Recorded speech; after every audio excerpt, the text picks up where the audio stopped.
Welcome to the Newark Collabcast, a show where it's so great to cohabitate. This podcast is a production of the Newark campus, which houses both Central Ohio Technical College, or COTC, as you might know it, and the Ohio State University at Newark. My name is Blake Baker. I am the host of this podcast and the marketing writer on this campus.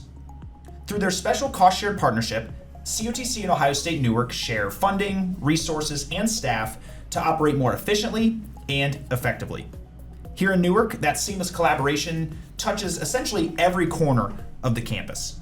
Some of the ways we see that impact are pretty technical. Think of, the campus finances and the nuances involved there. But our topics today should be pretty straightforward. We're discussing how students can live on campus and how they can stay active once they're here. Residential housing and recreational fitness opportunities are overseen by the Department of Student Life, but two specific staff members are true experts. Few people on campus, if any really, know these aspects of the student experience as well as our guests today. They live in these worlds, and they're here to help us work out all the questions we have. So let's get started.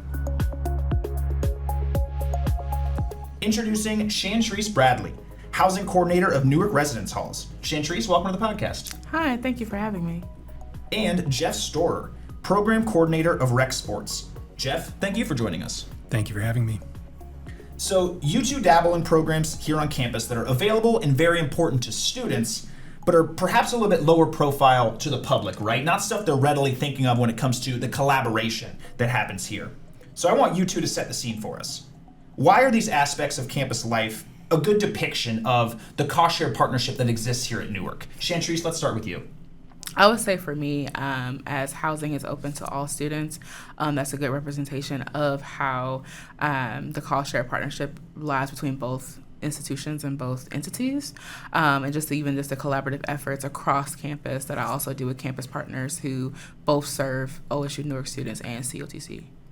Yeah, simple as that. Kind of combining your efforts to serve everybody. Yes. There we go. And Jeff, what about you? What do you have for that opening question there? Adena Recreation Center is one of the clearest examples of the OSU-Newark COTC partnership in action. It's a shared space used by both student bodies with cost-shared staffing, maintenance, and programming. Everything we do from fitness to intramurals serves both groups together. The collaboration creates a better overall experience for students and strengthens a shared campus identity, even extending out to our community through events like job fairs and wellness programs. So it's not just a rec center, it's a daily example of partnership working exactly how it's intended. There we go. A true hub where students can come and commingle and participate in things alongside each other. That's great. So as we've established on a previous podcast episode, actually, where we talked about the Office of Student Life, that is an inherently cost-shared function of this campus. And as has been established here, you two represent that department, albeit in pretty specific fashions. Jeff, turning to you once again, how would you describe your particular role on campus and the team that surrounds you that you help oversee? How is all that structured? I coordinate student staffing, programming, intramurals, maintenance, purchasing, setup and teardown of classes and events. We employ students from OSU-Newark and COTC. Our student staff is trained in-house, certified in the American Red Cross First Aid, CPR, AED, and bloodborne pathogens. All right. And Chantrice, what about your role, your team? What does all that look like? So you can kind of look at our team to be kind of the central, like the housing representation office on campus, essentially. So I am equipped to know all the information when it comes to the application process, all the way throughout when the students are here on campus and whatever problems they may incur as they're living on campus. I'm that sole representative. So I do work coincide with my coworker, Megan Bevere, who runs our front desk operations, but my particular role, I supervise our resident advisors, who are kind of like our first line of defense when it comes to any issues that may come about in the residence halls, as well as creating community and building community, helping facilitate and training those staffs to do so.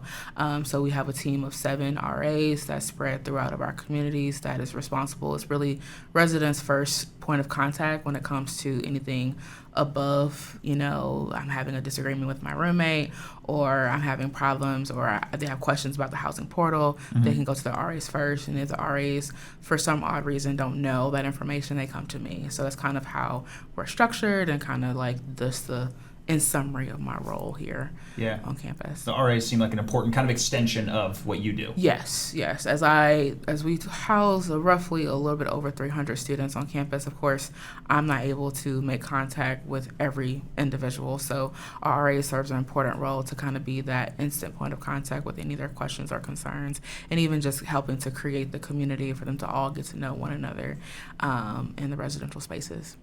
Yeah. I think it's just right around 310 beds available here on campus for students of both institutions here. And it's probably a stretch to say that they're a part of your team or vice versa, but there is a team in Columbus on Ohio State's campus there that kind of deals with all of this and makes this housing available here in Newark. Yes. How much do you work with that team? How is this whole housing system actually facilitated? So we're all one unit, and so like I love to say is that I'm just a representative of our department here on campus. So all of the applications, all of the housing portal is all housed physically in Columbus, and I always like to tell students and incoming students that you become my responsibility once you're assigned here. But before that, everything goes through our channel at Columbus. So that's simply how it's kind of structured. So we're all one team. We're all one big department, but I'm just a representative for the office and department here at Newark. Yeah, you're the touch point here on campus. You're the spokesperson here on campus. Gotcha. Yes. Okay. Well, I appreciate that breakdown. And I don't know if, we're digging pretty deep here. I don't know if students and parents necessarily need to know all of that, but glad we can give that to them. And I guess what they do need to know, bottom line, is if a student wants to live here on campus at Newark, there's an opportunity, there's an avenue where they might be able to do that. So what does the housing application process look like for students? And does it differ depending on which institution they belong to, COTC or Ohio State-Newark? So the application process is the same for both. So as we currently don't have enough beds to serve the many applications we get each year, we do have a lottery. So all students are entered into a lottery. Their ticket into the lottery is paying the fee as well as the housing application through the housing portal.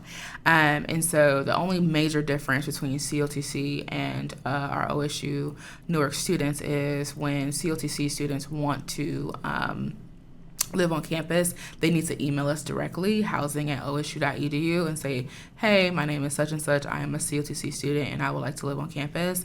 And so it's just making sure that they, get their application in before our deadline. So the deadlines are usually the end of April. Applications kind of open mid-March for the available year. That gives us enough time to reach out to our current students and say, hey, are you planning to live with us next year? So we know how many beds that we can offer the incoming class. And so applications are, like I said, are due towards the end of April. We have the lottery within the 2 weeks after that deadline. And so once the lottery is held, one or two things will happen. Either one, you're on the wait list, or two, congratulations, you have a spot on campus. Applications typically go out mid-July, so you find out where you're placed, and we strongly emphasize to all students who are on the wait list to look for other options. And those consist of whether you find an off-campus apartment, or you commute from, if you stay locally, commute from home and working with your academic advisor to maybe get more online courses to kind of offset the commuting costs. So those are kind of how our housing application process works for both sides. Yeah, nice. And there are, like you said, options available outside of campus here, not necessarily a partnership between the campus and them or anything like that, but you guys do a good job making that information accessible at the very least. Correct. So there is a list of area apartments. I have no jurisdiction over said list in regards to, knowing what the price of the rent will be or the application process for those properties, but we do make sure to give that resource to students who find themselves on the wait list. Definitely. And what does it look like for a student to choose a roommate, find out their roommate situation? What does all that look like? So we do have a roommate matching questionnaire that is very thorough. It covers a variety of topics that could cause a conflict between roommates. So it covers, quiet hours, guest policies, study times, even like religion, things of that nature, personality differences. So that way, anything that could cause a conflict. And so on the back end, it's literally like a matching point of like percentages. So we make sure to match you with the best possible person. So I always tell students to be honest as possible. I understand it's a very thorough, long questionnaire, but it's there for a reason to make sure that we can find you the best possible match. And so based on that, you'll find out, who you're matched with. And when you get placements, you find out your roommates, and y'all can begin communication there. You also have the option to request roommates, but they have to also be selected to live on campus. So they got to make sure they request each other, and you both have to be selected from the lottery. So you can't select a friend from the wait list. So that you both have to be first chosen to live on campus and then request each other. Yeah. Just got to hope that you're a lucky pair there. Yes. Okay. Yes. Mm-hmm. So students are kind of waiting to see what their situation is in the lottery, but 310-ish beds available for students who make that cut.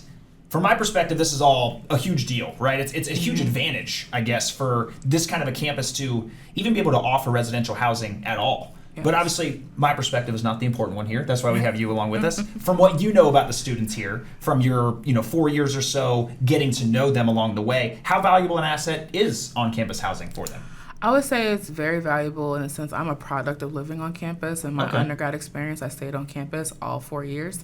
It was a great way for me to not only get in touch with just myself and getting out of my shell, but just being able in that community building aspect of getting to know people that were much different than me. It kind of made me the person I am today. And that's something that I always preach to students when it comes to living on campus, especially in our community style residence hall of McConnell Hall, which is our first year only residence hall. You have your community bathroom. Don't fret, it's not locker room style. You have your individual stalls that lock, so you still have the luxury of having your privacy. You just happen to share with those on your floor. But that's a great way to just really meet others, and also the community kitchen. And like I mentioned earlier, our RAs are responsible for making sure that your time here is more than just the bed you lay on, and providing different events and different opportunities for you to engage with others. So for that reason, I would say it's a very valuable asset to live on campus, of just being able to kind of learn about yourself and learn about others.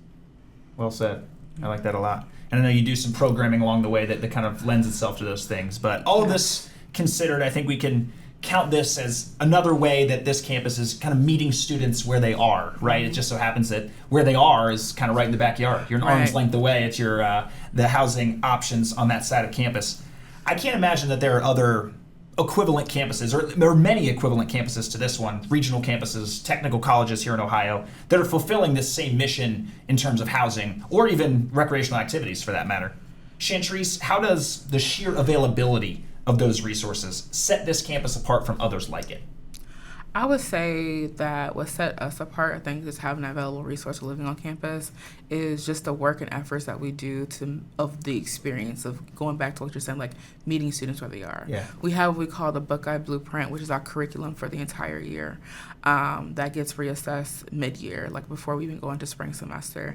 And so it just shows how well our department values wanting to make sure that their experience is beyond just a place that you sleep, right? It's definitely about your whole college experience and connecting with partners. And I'm sure that other campuses does campus partnerships, but I feel like we have a more thorough outlook of making sure that even when we're reaching out to our campus partners, it's coming with a purpose, where part of those conversation of collaborations is not only what we're expecting from them, but also wanting to know what they expect from us, whether they want our students to learn about them when it comes to living in residence hall, and how their resource can be be shared with them as well. So I think that's what really sets us apart and makes the work that we do even more worth it for students. Absolutely. And Jeff, we'll turn back to you here, we'll get you back involved. What have you seen about the resources on this front that make this campus maybe a cut above from others that are like it? So if you compare us to the other regional campuses for Ohio State, where they share a campus, we share buildings, we share resources, we share things that those campuses do not. Mm-hmm. As a result, we are able to do things here on campus that they cannot. We are the only regional campus that actually has an open gym for the summer. Okay. It's to the benefit of our faculty, staff, students, and alumni. We have people that have been using Adena every single day this summer so far, and I'm really proud of that. That's excellent. And McConnell Hall, the apartment buildings, that's Chantrice's arena. Mm-hmm. As we mentioned, Jeff, yours is Adena. Yep. And that's the Adena Recreation Center, to be exact, complete with cardio equipment, free weights, a multi-purpose room, and multiple basketball courts. When we say that certain people on campus here have full and free access to all of those amenities, who exactly are we talking about? Adena is open to every current student at OSU-Newark and COTC. We are open to all faculty, staff as well for both institutions, and we also have an alumni membership that's available for a fee. Unlike Columbus, we do not have a recreation fee for use of our facility outside of our alumni usage of the space. Got it. I like that there's that option for alumni as well. They can, stay motivated on their fitness goals, stay connected to campus. That's a really great resource too.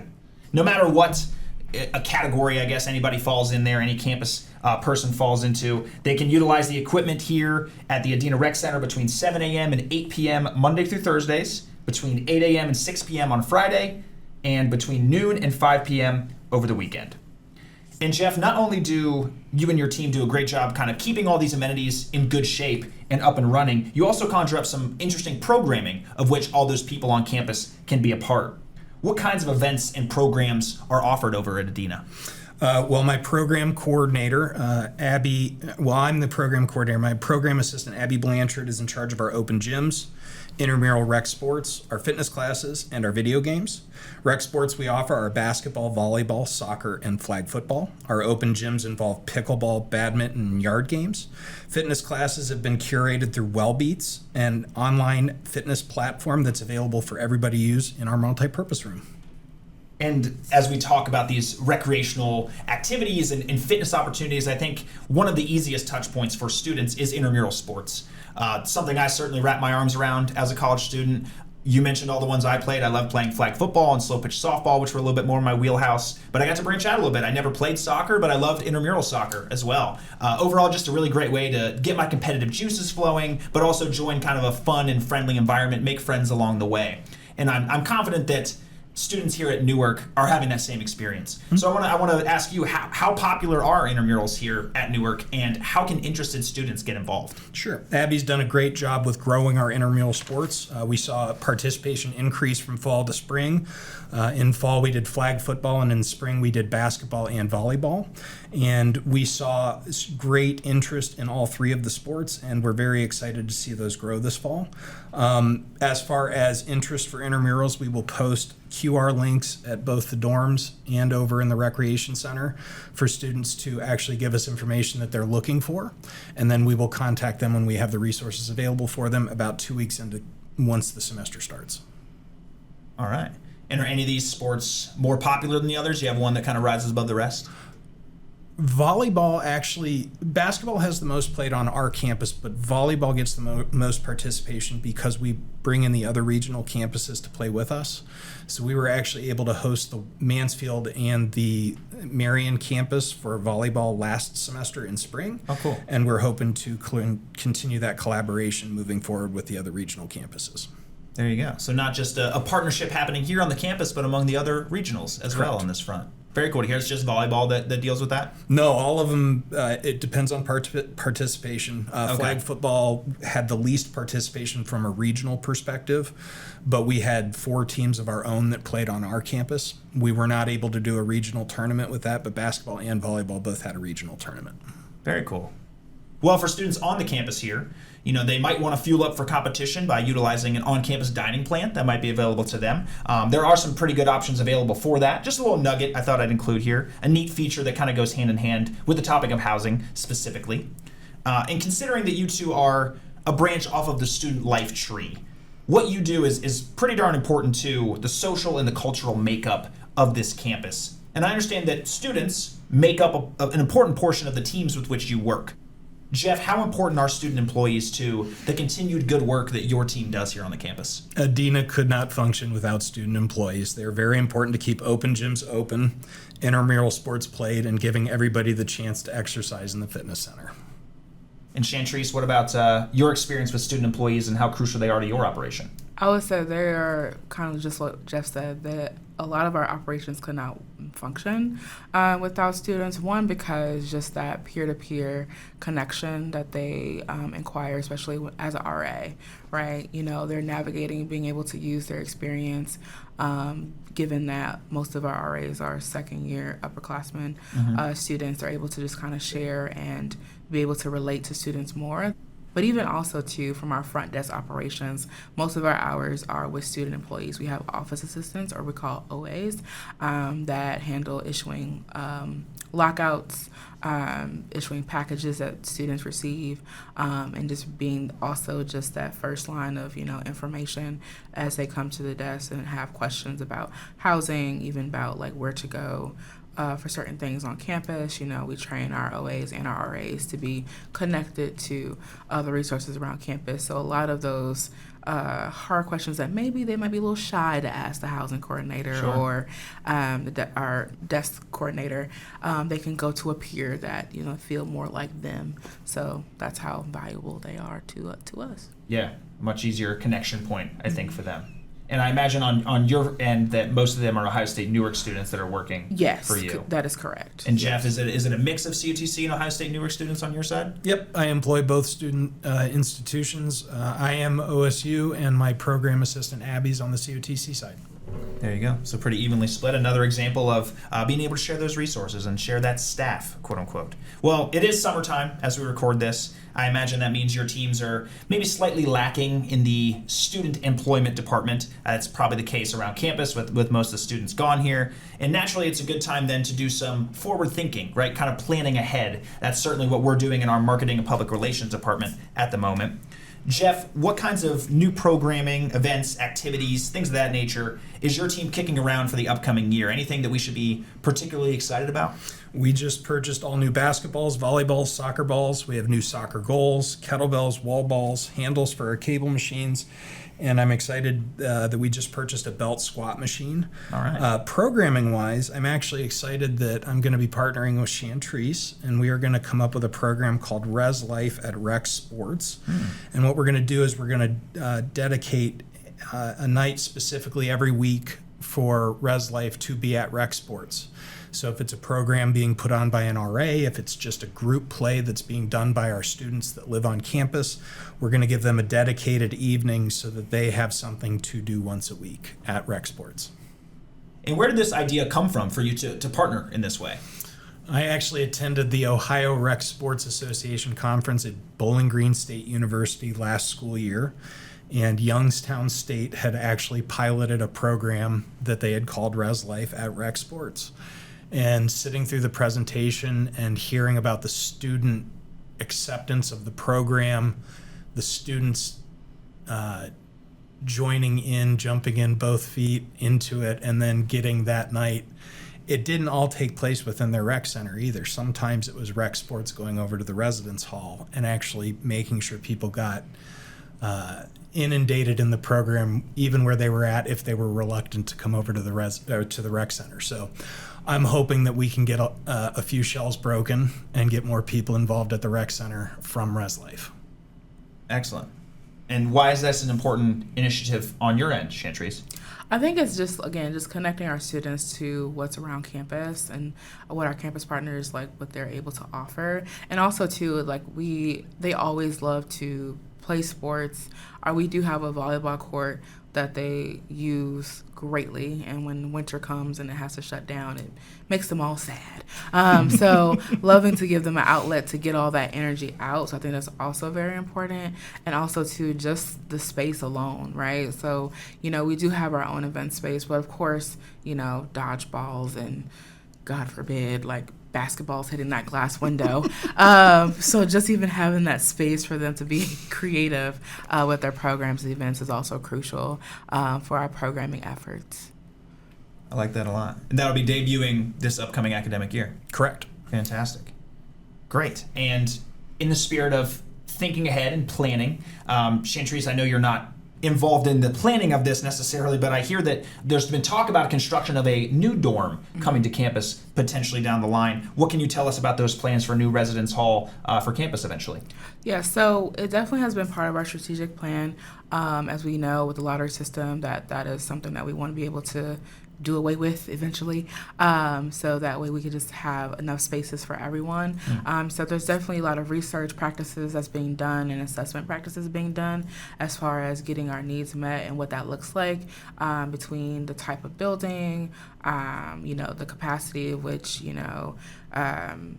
how much we need to extend and expand, and then what that means, because it's also a domino effect in regards to, being able to house more students, meaning more meal plans. And so it's just like kind of getting all the moving pieces together as part of the planning process.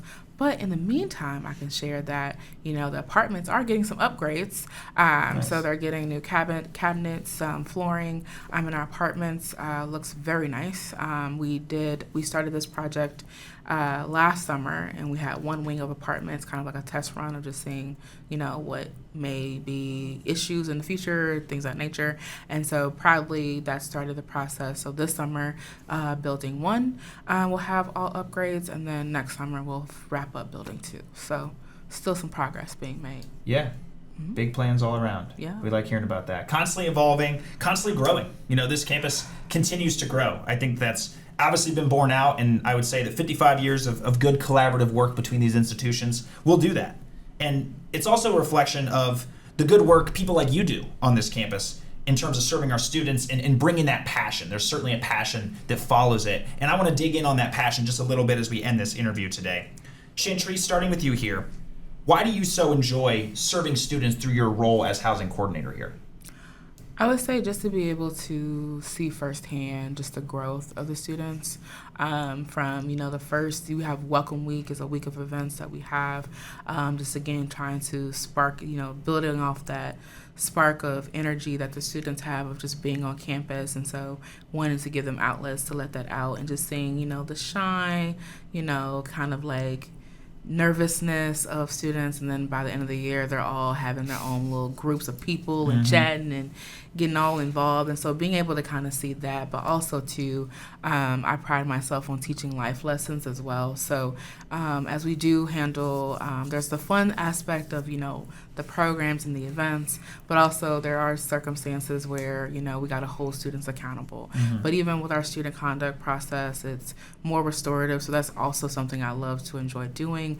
Not often, but when I do have the opportunity to do so, I love to be able to kind of have that one-on-one interaction with students and helping them get towards their goals across graduation and even beyond. And so I really love how our department, like I said, I can't emphasize enough how we do the Buckeye Blueprint, and having that curriculum kind of provides that structure for me to be able to kind of see what our students' needs and being able to make a plan and action towards that is one of the things I truly enjoy.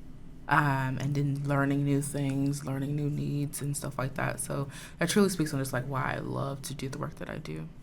Absolutely. I like that word restorative a lot. And there's a lot of community building kind of, baked into this too. I think that's really important. Yeah. Fantastic. And Jeff, close it out for us. What about your role as the program coordinator of Rec Sports do you so enjoy, and why do you enjoy serving students in that way? At Adena, we are a community, and I like being a service for our campus community. I see growth and accomplishment on a daily basis, and while it's not maybe the same growth that Chantry sees with friendships and development on campus, I get to watch them work out and get stronger, and I get to see the gains. There you go. So I also get to talk fitness and sports, so I'm in the right place. You found your niche. You found your home here. Great. Well, I can tell you're certainly at home, both of you talking out these topics. You are truly helping create an environment where students love to live, work, and even work out. So thank you so much for what you do for this campus, number one, and also for coming here and sharing your expertise today. Oh, thank you for having me. Yeah, thank you for having me as well. All right, and we really appreciate you, dear listener, for sharing your time and attention with us. That'll do it for today's episode. Join us next month as we parse through another important facet of this fine campus. In the meantime, follow our institutions on social media. You can find Ohio State Newark at Ohio State Newark and COTC at COTC EDU on all social media platforms.